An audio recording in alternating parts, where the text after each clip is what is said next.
Rolling to the near side, going to throw back to the far side in the end zone. Knocked away from Nick Bowden. Now the ball game is over. Well, did not turn out the way Coach Rocky Long had hoped it would. San Diego State falls this past weekend at Wyoming. Might get another shot at Wyoming in the Mountain West Conference Championship game. But the question everybody wants to ask Coach Long is, why the decision to go for two? Here he is on the Corky's nooncartoon.com hotline. Here is Aztecs head football coach Rocky Long. Hi, Coach. Hi, Scott. How are you? Doing great. Yourself? I'm okay, thanks. All right. Recovered after that game? Well, you never get over it until you got another one, but we started practicing today, so it's time to look forward, not backwards. Coach, going into a game like that, is that decision predetermined?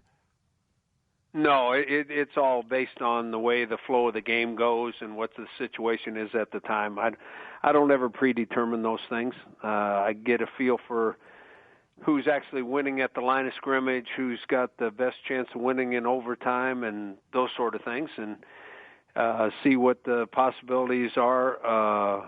It's a 50-50 chance whether you go for two then or go into overtime. It's a 50-50 chance whether you're going to win or lose.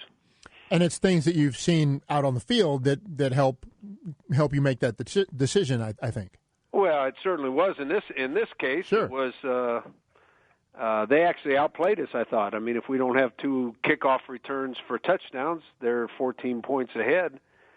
And that situation doesn't ever happen, and we start on with 99 yards to go. As soon as we started with 99 yards to go with less than or just like over a minute left to go in the game, I decided right then if for some reason we were good enough to get down there and score, we're going to go try to steal a win and go for two right at the start. That's the only time in the game we actually had the momentum on offense, and we took it 99 yards in less than a minute and threw a Hail Mary pass at the tip. We caught the tip. Everything was in our favor except they took 5 minutes on the replay trying to determine whether he actually caught it or not. But everything was in our favor. All the momentum was in our way, and it was easy to make that decision. Coach, you said you decided when you got the ball, minute 7 to go on the half-yard line, your own, that if you guys scored a touchdown, you're going for two. You've made that decision at that moment with a minute 7 to go in the game. Is that right? Yes, sir. Okay. Here's my question, and this is Billy Ray and I have been going back and forth on this all day. So, and I had to go back and look at this. Do you realize that from the time the ball was snapped on the last play of the game, last play of regulation, until the time the ball was snapped for the 2-point conversion, do you know how much time that was in real time? I don't know. I would guess 15 minutes. It was over 10 minutes. Yeah. That's right. Yeah. It was over 10 minutes. So I wonder, was there a part of you that as they were reviewing this and you know that it's going on and that maybe you don't have the momentum? Is there ever a time where you thought, this has gone on too long, let's just kick it and go to overtime? No, I never thought that because of the way the flow of the game had gone. We're away from home. If you take the whole game into consideration, most of the game they controlled the line of scrimmage both on offense and defense. They actually played better than we did, and we actually had a chance to win because of two touchdown returns on kickoffs and two 2-minute drives right before the half and right at the end of the game that even made it close. So if you take the whole game in its entirety, they actually were playing better than we did, and we had a chance to get a win, and that was the best chance we had was right then. Well, you're making it really tough on me right now to criticize this. You're sounding actually really logical. Like he thinks about it. Right. Yeah, because I he does. I actually do think about it before we go and do it now. Right. But let me ask you this. Let me because okay, here's my next. This again, all day Billy Ray and I going back and forth on this. Here's my next thing. You ready? Why not get the ball or try to get the ball into the hands of your two most dangerous offensive players, Pumphrey and Penny? Why are they not in? For me, I would want to try and I'd like to try and win or lose with my two best guys. Well, it's a little more complicated than that. Our offensive staff spends, 50 to 60 hours a week watching the opponent on film. In that process, probably they spend 2 or 3 to 4 hours looking at goal line situations and 2-point situations. Once they decided what that is, what they do down there on the goal line, they pick usually 2 plays that they can run for a 2-point conversion going into the game. They practice that 2 days a week. And then when the situation arises, they pick one of the 2 plays. And Coach Horton thought that was the best chance to score, and I'm all for him. I don't ever second guess what we call. I mean, late in the game, some people wonder why we blitzed everybody and played straight man coverage, and that was so we could get the ball back, let them score or stop them and get the ball back. What was the other play? Because you decided to roll Chapman right and throw the ball back left. What was the second offensive play that Coach Horton might have decided to choose? Well, we could have run a reverse. I mean, it's hard now. It's hard to get to our tailbacks. Everything is an inside run. I mean, we can run a toss sweep, but you don't run a toss sweep from the 2-yard line because of penetration and all those kind of things. You can run a power play. You can run an ISO play. You can run a lead play. All those are difficult to run in a tight spot. So you can get them all flowing with you on one way, and you can run a pick route down there. And whether they call it or not, you can do that. Now, that wasn't the play, but you could run. That's not our other play this week. A lot of people run pick routes where they take the 2 wide receivers in, run into the DBs, and slip a guy out in the flat. Yeah. And that works sometimes, unless now on defense, we take what we consider their 2 best 2-point plays that we've seen over the last 3 or 4 years, and that's the plays we practice against. In practice if we're on the other side of the ball. So they better not run that one because we practice against that one during the week. So it's a guessing game, and we try to do the very best with computer breakdowns and watching film to pick the right play. And this one didn't work. May I make a 2-point suggestion? Sure. Here's my play. You ready? Yeah. Toss the ball to Pumphrey and have David Wells run a pattern so that Pumphrey has the choice to either run it or throw it. No one's expecting it because we've never seen it. That's my play. Not bad. Well, we actually have run that play this year. Okay, I guess I missed it. On third and 3 down by the goal line. Mm-hmm. How'd it go? Pumphrey threw it 3 feet over his head. Oh, okay. Well, Pumphrey can't throw. Let's get Penny to throw. Got to find a new guy to throw it. I don't recall the play, but I'm glad you corrected me, Coach. Thank you. Coach Rocky Long on Scott and BR on the Mighty 1090. Okay, so, Coach, could you now, because the game's in the past. I mean, we all had fun today overreacting and debating back and forth whether or not it was the right call or the wrong call. Coach, explain, if you could, as far as you know, what happens now? Because your team has already won its division of the conference to make it to the championship game. What has to happen now? It's very simple now. New Mexico lost, too, because on the other side there was a possibility of a 3-way tie. But since they lost, it's what happens with Boise and what happens with Wyoming. If Wyoming wins, we're going back to Laramie to play Wyoming. If Wyoming loses and Boise wins, we'll probably be going to Boise to play Boise. Now, I would bet that Wyoming's going to win. Now, every weekend, though, you see that people lose that aren't supposed to lose. Mm-hmm. I mean, that's happening in college football right now. It happens every year. But if Wyoming goes down and beats New Mexico, we play Wyoming at Wyoming. If Wyoming was to lose, I think Boise State is playing Air Force at Air Force. And if they won, we would play Boise at Boise.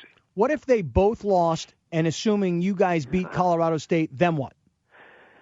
If they both lost, then there's a 3-way tie between Boise, Wyoming, and New Mexico. Okay? Mm-hmm. So then they go to the computer rankings, and the highest-ranked team will win out because they've all Wyoming beat Boise, Boise beat New Mexico, and that meant New Mexico beat Wyoming.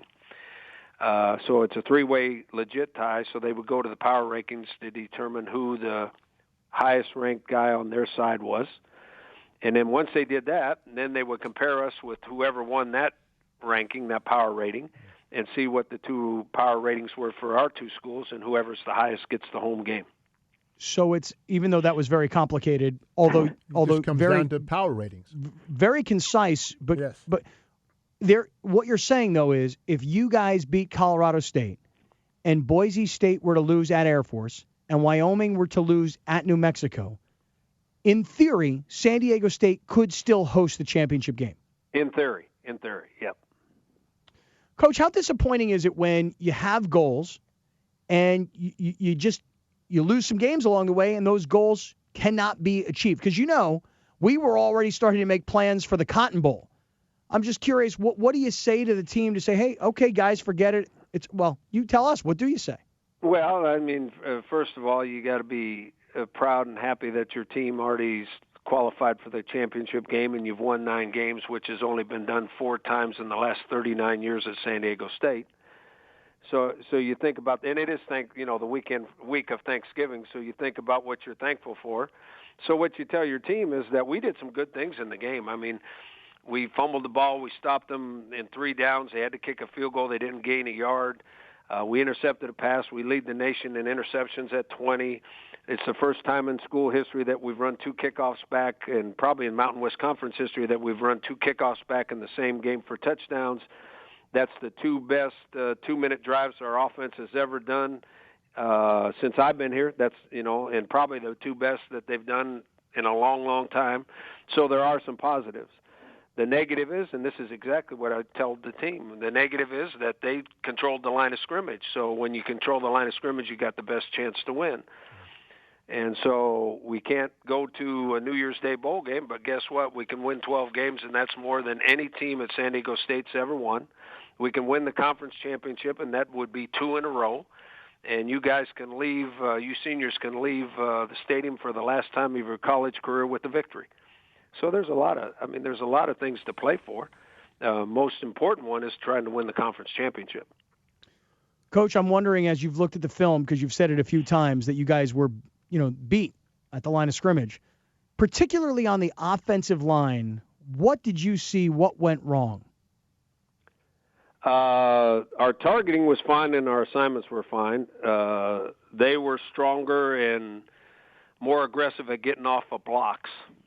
So a seam would open up, and before our running backs could get through the seam, they were coming off the block of our offensive linemen and making the tackles. So they were winning at the line of scrimmage. On defense, on their offensive line, we were coming off blocks late, and so that some of those runs popped on us and that kind of thing. So the line of scrimmage wasn't equal.